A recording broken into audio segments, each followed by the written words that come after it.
السلام عليكم ورحمة الله وبركاته. ازيكم عاملين ايه؟ النهاردة بقى فيديو جديد، روتين جديد. عايزاكم كده قبل ما نبتدي الفيديو متنسوش الاشتراك في القناة وتفعيل الجرس عشان يوصلكوا كل جديد ان شاء الله. طبعا بقى دوت روتين كده في الصالة. ابتديت كده ان انا الم الالعاب بتاعت ولادي كانوا بيلعبوا بيها، يعني عشان ايه اعرف انضف الحتة. تمام. ما تنسيش اهم حاجة كده تحطي لايك كده قبل ما تتفرج على الفيديو. جيت هنا بقى لميت اهيت كل الحاجات ديت والازايز واللعب وشلت كل الحاجات ديت حطيت كده كيس اللعب في البلكونه. تمام.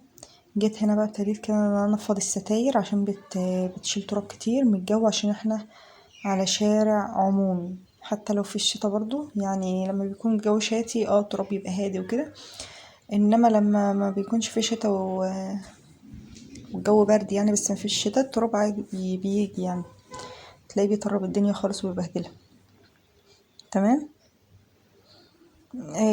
هنا بقى النهارده بقى هشيل كده الشيلات كلها وانضف تحتها. بصراحه كان تحتها بلاوي اقلام بقى واستاتيك والوان وحاجات كتير. مكه كانت حاطه لي حاجات كتير جدا. تمام. لميتهم كده بقى. وديت المتر بتاع جوزي بيبقى يقيس بيه قماش واحد كده. هو اصلا يعني مش شغال خياط يعني، بس هو بيحب الخياطه، انما هو مش شغلته الاساسيه خياط. تمام. آه جيت هنا بقى كده جبت المكنسة اهيت. عشان ايه؟ عشان الم الحاجات اللي على بتاع دي، اسمها ايه، اللي على الركن.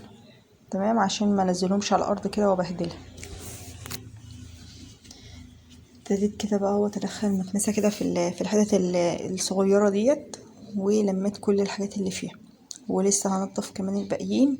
بس قلت بالمكنسة احسن بصراحة، هتلملي كل حاجة تشفطها على طول، انما لو قعدت انفض تاني الستاير بقى هتتبهدل تراب وحاجات كده. طبعا انتوا فاهمين قصدي، يعني لما انفض الحاجة التراب هيطلع في الجو وهيجي على الستاير وكده، فاهميني؟ فقلت بصراحة المكنسة اسهل وانضف يعني، مش هتبهدل لي الدنيا. تمام. شفطت بقى كده اهوت كل حاجة ونضفتها كلها من التراب، ونهزلها بقى وهرجع بقى الشيلات مكانها. ابتديت بقى كده انفض الشيلات اهي، وهرجع احط كل حاجة مكانها تاني. عايزاكم بقى كده تكتبولي في الكومنتات كده على فيديوهات ان شاء الله نعملها مع بعض، و وتكتبوا لي يعني الروتين بيعجبكم ولا لا. ايه اللي انتوا عايزين نغيره؟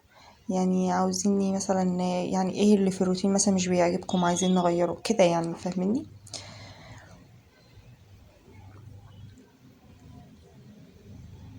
هنا بقى هو خلاص هلم بقى الكمية الاقلام الكتيرة ديت اللي انا بلمها في ايدي كلها. بصراحة والله كل دوت كان تحت الركنة، كان تحت الشيلات يعني جنبها كده، الوان واقلام كتير قوي. تمام. لميتهم كده رحت قمتهم في الدرج بتاعهم، وجيت هنا نفضت المخدات اهيت ورجعتها مكانها تاني. كل ده بقى انا بلحق قبل ما مسكي تصحى، عشان لما بتصحى بصراحه ما بعرفش اشغل المكنسه ولا بعرف اعمل منها اي حاجه خالص. ولو شغلت المكنسه وهي صاحيه لازم أنا اكون شايلاها، عشان بتخاف يعني منها. تمام.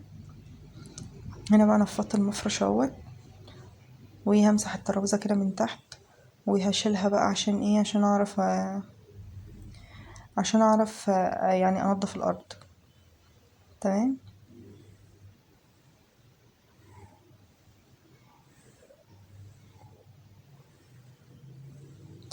هنا بقى كده همسح الترابيزه بتاعت الشاشه اللي انا انفضها برضو، وهلمعها كده كلها كده بالفوطه عشان ما يبقاش على تراب يعني، ويبقى شكلها حلو. وكمان هنفض كده البلكونه، بس كنت فاكره الكاميرا بتصور يعني ناحيتها، بس طلعت مش بتصور. تمام. هوصل بقى المكنسه اهوت، و وهنضف الارض بقى، هلم اي حاجه كده في الارض. هجيب كده من تحت الركنه كده، عشان لو حاجه يعني دخلت تحتها ولا حاجه. وجبت كمان من جنبها برضو.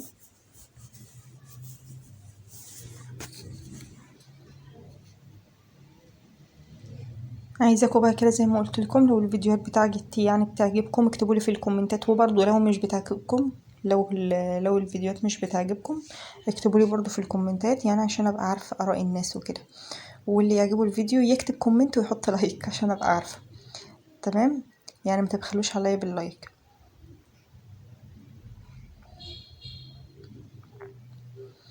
هنا بقى بصراحه انتوا شايفين الحافظه يعني شكلها نضيف وحلو وكده، بس هي بصراحه مبهدله جدا جدا جدا.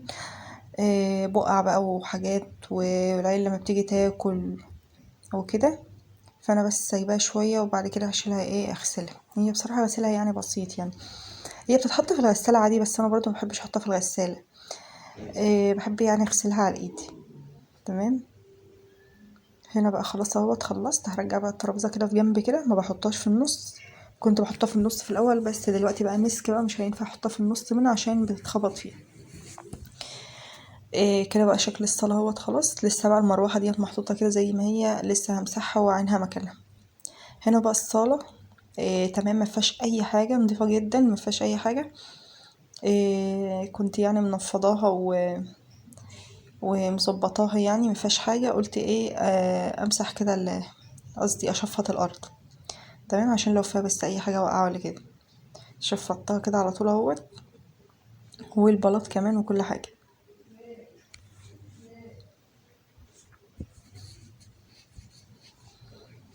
تمام، وهاجي برضو على الناحيه التانية برضو هشفطها برضو. كل دوت بسرعه وانا بنجز بسرعه، بس عشان ايه؟ عشان مسك، وكنت بلحق كده قبل ما تصحى. فالحمد لله صحيت بعد اصلا ما خلصت الصلاه خالص. هنا بقى جيت هنا على السجاده ديت الفاتحه ديت، بصراحه الواحد يندم اصلا انه جاب سجاد فاتح، وكمان ناحيه الباب فبيتبهدل على طول. هي بتدخل الحمام يعني وبتتغسل، يعني هي قصدي على قد الحمام يعني، بجوزها كده وبتتغسل. بس برضو يعني ما ينفعش بقى نغسل سجاد في الشتاء والبهدله وكده. فبصراحه ما انصحش حد يعني يجيب سجاد فاتح. السجاد الغامق جميل وبيستحمل بصراحه. تمام، شفطت كده ناحيه الباب اهوت. يا رب يكون الفيديو بتاعي عجبكم. لو الفيديو بتاعي عجبكم ما تنسوش الاشتراك في القناه وتفعيل الجرس عشان يوصلكوا كل جديد ان شاء الله. والسلام عليكم ورحمه الله وبركاته.